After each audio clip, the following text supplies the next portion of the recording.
paz do Senhor Jesus, meu nome é Márcio José Pinheiro e o tema de hoje é uma rápida explanação sobre as igrejas de Apocalipse e como cada uma delas se encontra viva nas nossas igrejas nos dias de hoje. Jesus disse que nós somos o sal da terra e a luz do mundo em Mateus 5, 13 e 14. Por essas palavras, vemos que a igreja existe para fazer a diferença e como somos a igreja de Cristo, é visto como a noiva de Cristo, então podemos dizer que a igreja foi criada para ser a luz do mundo, pois é através dela que Jesus se torna conhecido. Mas será que ela tem desempenhado esse papel? Jesus sustenta sua igreja e a dirige, pois ninguém pode ver a glória de Cristo fora da sua igreja. Sabemos que a salvação vem através de Jesus Cristo e não há outro nome pelo qual podemos ser salvos, conforme está escrito em Atos 4:12.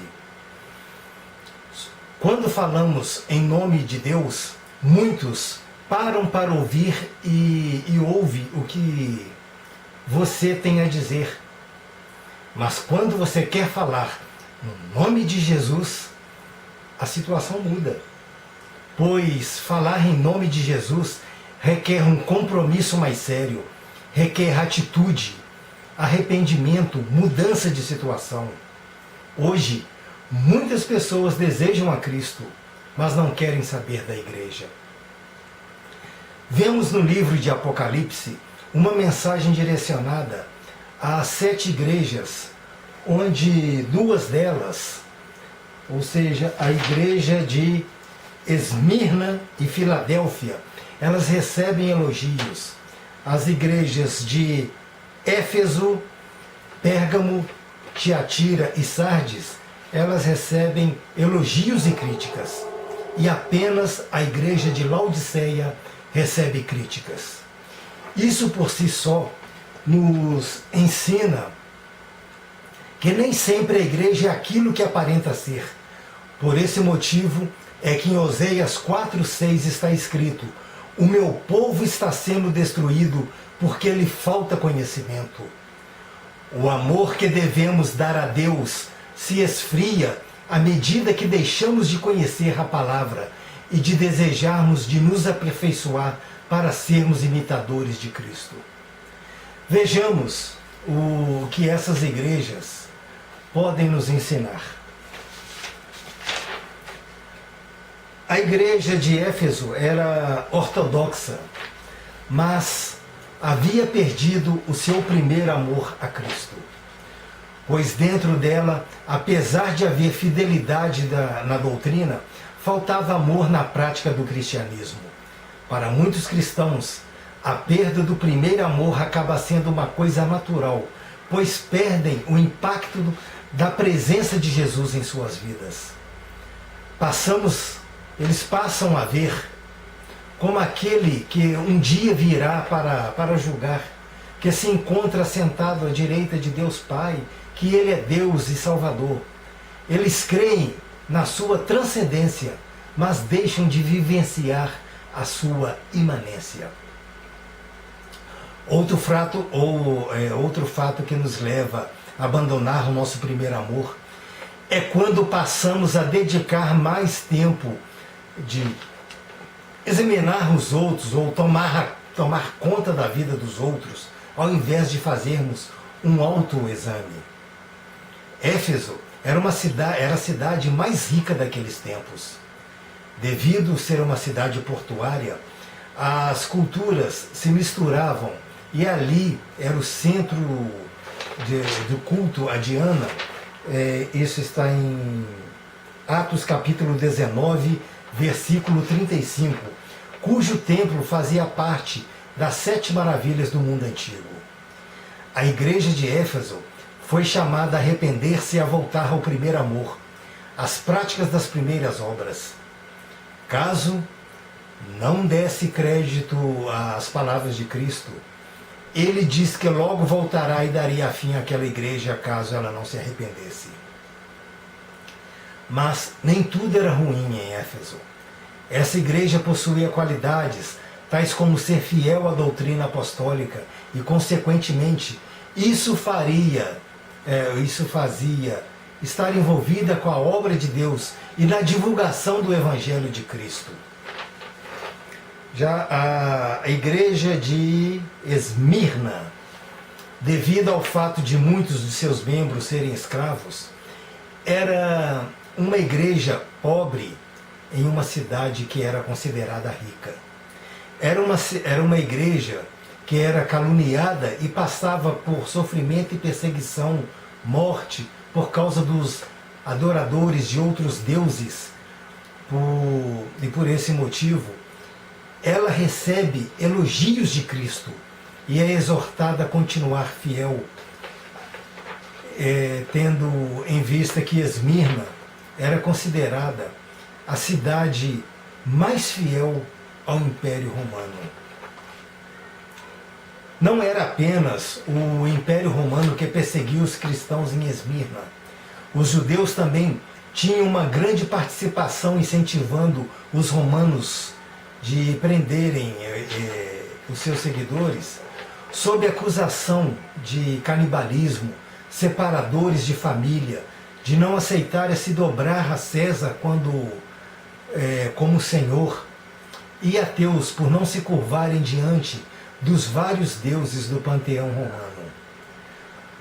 Todo aquele que fosse identificado como seguidor da seita do caminho, no mínimo, eles tinham que adorar o imperador como se fosse Deus, e eles perderiam os seus bens. E o máximo que aconteceria, eles perderiam a própria vida depois de também perder de todos os bens. Para essa igreja, Jesus diz para não temer, que alguns deles seriam presos e para eles serem fiéis até a morte, pois eles receberiam a coroa da vida, conforme Apocalipse, capítulo 2, versículo 10. Ficar preso nas prisões de Esmirna era o mesmo que ser condenado à morte, pois os prisioneiros não recebiam cuidados e às vezes nem alimentação. Mas as palavras iniciais de Jesus traziam conforto, pois ele diz para não temer e prometia a vida eterna para aqueles que perseverassem. Com esta igreja aprendemos que apesar das adversidades que passamos, das perseguições, injustiças que sofremos e continuarmos fiéis a Cristo, tudo passará. Poderemos perder até a vida, mas não sofreremos a segunda morte que está reservada aos ímpios. A igreja de Pérgamo era uma igreja compromissada com Deus, pois vemos que havia pessoas dispostas a morrer em nome de Jesus, mas também havia pessoas que eram seduzidas pelo pecado e seguiam a doutrina de Balaão e dos Nicolaítas, conforme está escrito em Apocalipse 2, versículos 14 e 15. Isso nos mostra como a igreja de Pérgamo estava dividida em seus ensinos e o perigo do ecumenismo. Me perdoa. Aqui se torna evidente. O ecumenismo tem como objetivo encontrar pontos em comum de religiões diferentes e tentarem viver cada um com a sua crença. Mas o perigo está na mistura das doutrinas, pois este é o laço que o próprio Satanás utiliza já que a única coisa que ele faz bem é mentir, roubar e matar. Então, ele copia as coisas de Deus e costuma modificar em seu próprio benefício. Nós cristãos devemos ficar atentos ao perigo do ecumenismo, pois assim como existem cristãos que acreditam que precisam de novidade de vida para manter acesa a chama, ou seja, precisa de experiências espirituais para maior comunhão com Deus. Eu costumo dizer que tudo isso é desnecessário, pois a verdade é que Deus nos completa plenamente. O que precisamos é conhecer a palavra de Deus e que Ele nos dá através de suas palavras e tomar posse da salvação concedida por Jesus Cristo. Pérgamo era uma cidade considerada a mais famosa da Ásia e possuía uma biblioteca invejável, perdendo apenas para a Biblioteca de Alexandria. É daí que vem o nome Pergaminho. Era uma cidade onde tinha o templo a Zeus e onde também foi construído o primeiro templo ao imperador vivo, de nome Augusto. Para essa igreja, Jesus diz que ela precisa arrepender-se do seu mau exemplo e acertar os erros doutrinários e basearem mais as suas doutrinas na palavra de Deus.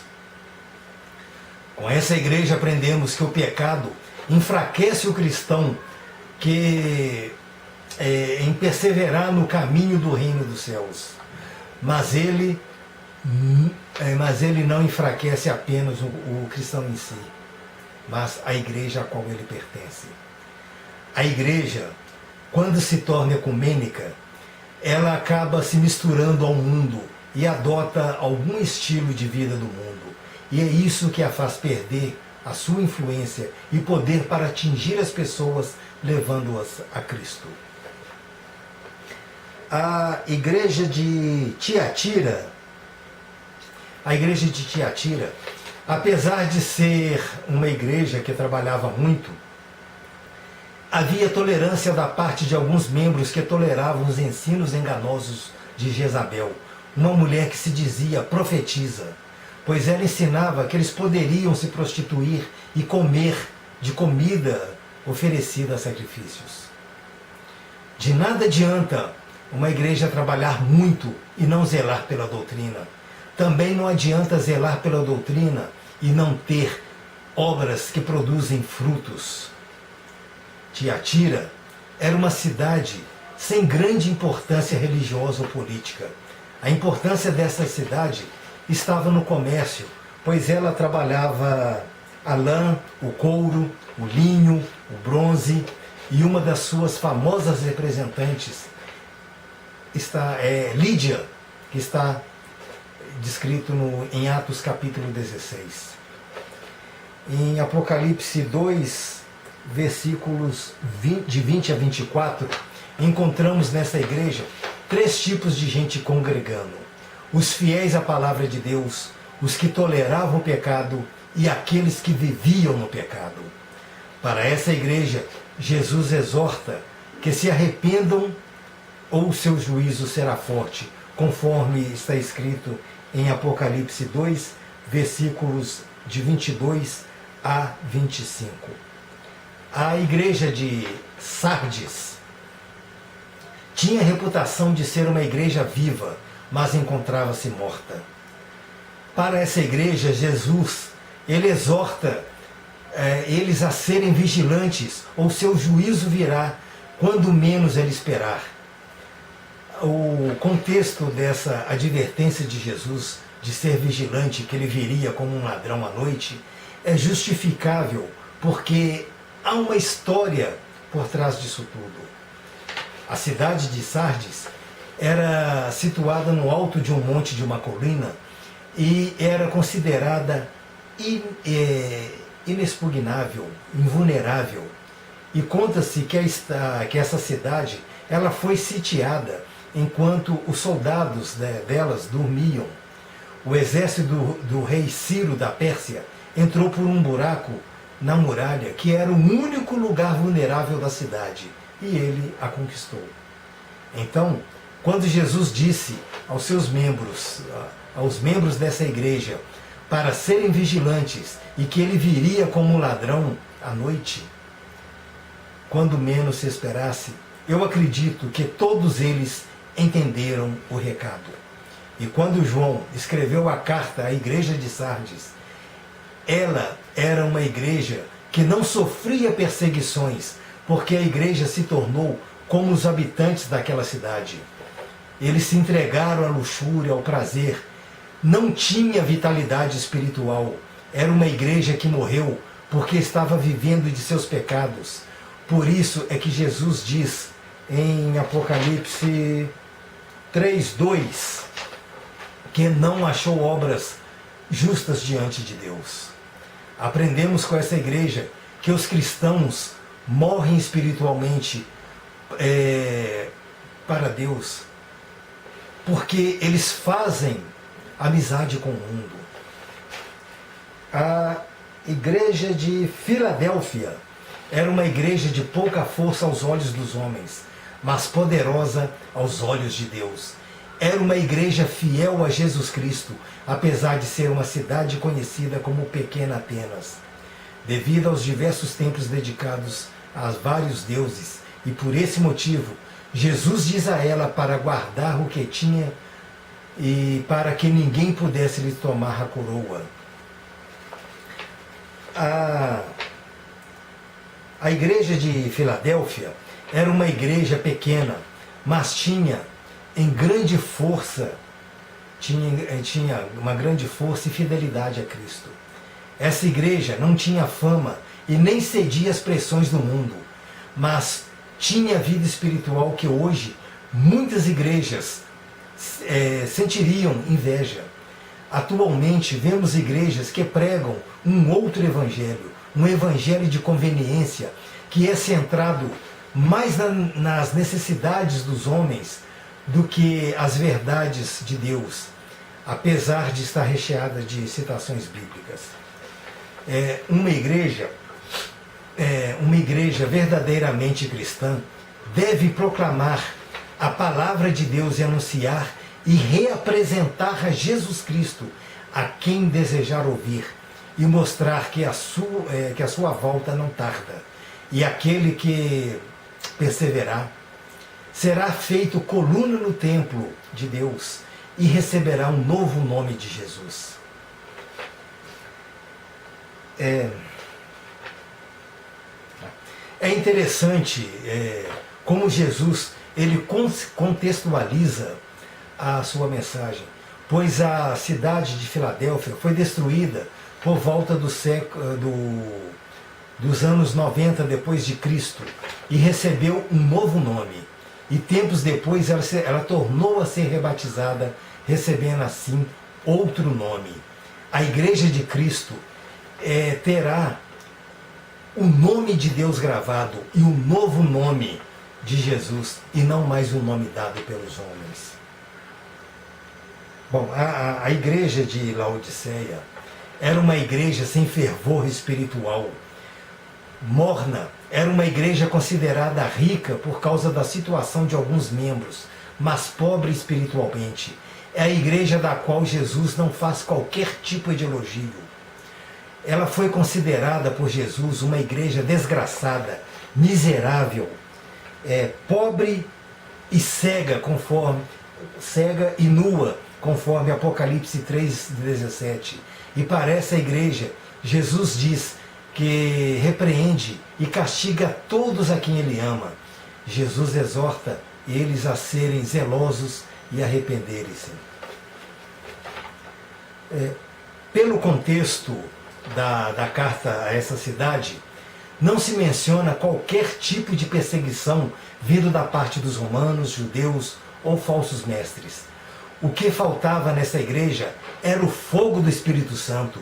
Laodiceia era uma igreja orgulhosa de si mesma. Segundo o Atas bíblico, Laodiceia ela recebia águas das regiões de Colossos e Hierápolis. Em Colossos, a água era fria e em Hierápolis as águas eram quentes e ambas eram terapêuticas. Assim, a cidade de Laodiceia recebia a água das duas cidades ao mesmo tempo e elas se tornavam mornas, perdendo assim o seu valor terapêutico.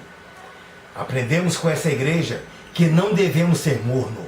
Ser morno é ser indiferente espiritualmente E isso é pior do que ser frio. Um cristão morno é um cristão que aceita tudo, que está tudo bem para ele. É um cristão que quer estar numa boa com todos e com tudo. E ele é um cristão que ficou cego às verdades espirituais contidas na Bíblia Sagrada. Eu espero que após ouvir as características de cada uma dessas igrejas, todos nós possamos refletir em qual dessas igrejas nós fazemos parte. Podemos concluir que podemos fazer parte de mais de uma dessas igrejas. No entanto, o mais importante é que Jesus está à porta e os tempos já são vindos. E é Ele que diz que aquele que vencer, Ele permitirá que assente com Ele em seu trono. Assim está escrito em Apocalipse 3, versículos 21 e 22. Ao vencedor dar-lhe-ei sentar-se comigo no meu trono, assim como também eu venci e me sentei com meu Pai no seu trono.